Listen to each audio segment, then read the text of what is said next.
mga kaibigan, so nandito kayo tayo sa Kuda Naik. So susubukan natin tong unit nila na New Wolf 60 volts 34 ampere, no? So susubukan natin kung hanggang saan yung iabot niya. Nandito tayo ngayon sa Kuda Naik. So dito tayo mag-i-start kung hanggang saan yung iabot niya, kung abot po siya ng 50 kilometers or 55 something gano'n. Basta siguro mga something Paranaque or Taguig, no? So tara, samahan niyo ako, susubukan na. Let's go. Full charge yan, no? Para malaman niyo kung legit. So full charge yan, no? So tara. Let's go.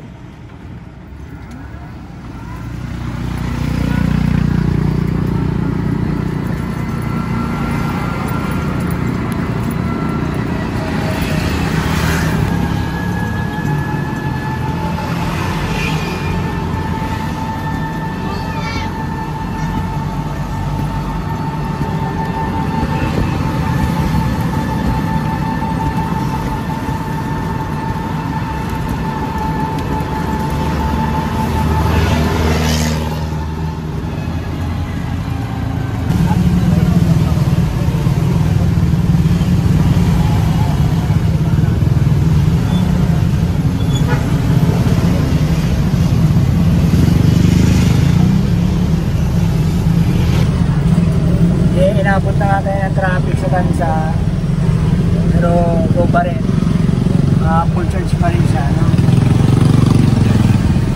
Tansa na tayo, Tansa.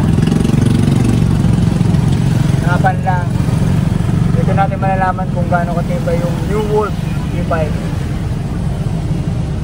Traffic pa rin, full charge, traffic pa rin.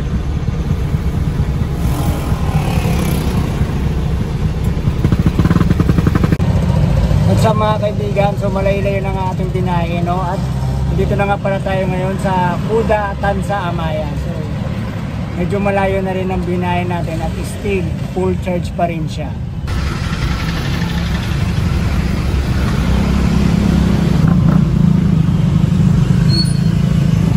Let's go.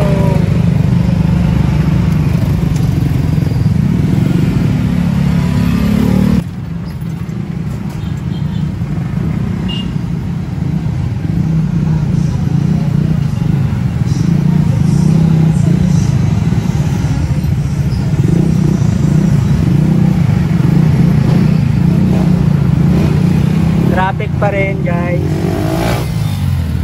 pero full charge pa rin siya. Handa muna tayo at napagod tayo sa biyahe. Solid. Dito na nga pala tayo sa Kawit, no? So tingin ko nasa kalahati na tayo ng pupunta natin sa Taguig. So para malayo na rin yung binahe natin. At guess what?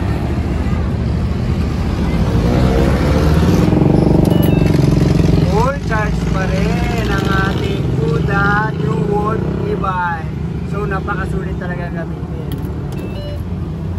At siyempre, merienda muna tayo. Kaya muna tayo mga kaibigan.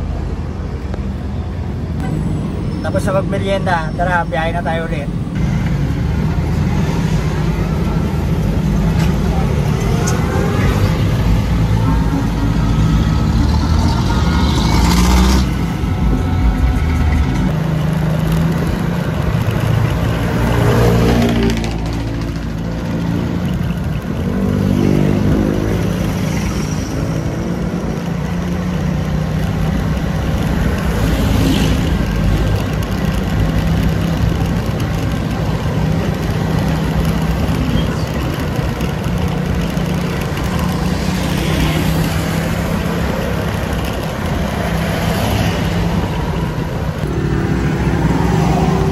What's up mga kaibigan? Update ko lang kayo, no? Bali nandito na ako ngayon sa Merville, sa C5 Road, no? So napakalayo na ng binahe natin, no? So what's up mga kaibigan? Nandito na nga pala tayo sa Taguig. So from Kuda Naik to Taguig. So napakalayo ng binahe natin. At 60 kilometers yung ating binahe sa New Wolf e-bike na ito. So tingnan natin kung ilan na.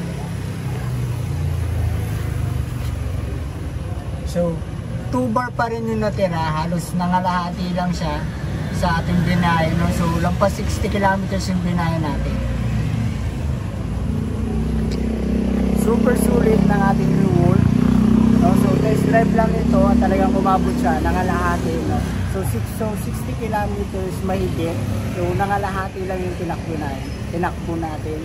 Talagang napakaganda ng new Wolf e-bike na ito, no? So yun lang mga kaibigan, huwag niyong kalimutan mag-subscribe and follow sa akin. Thank you!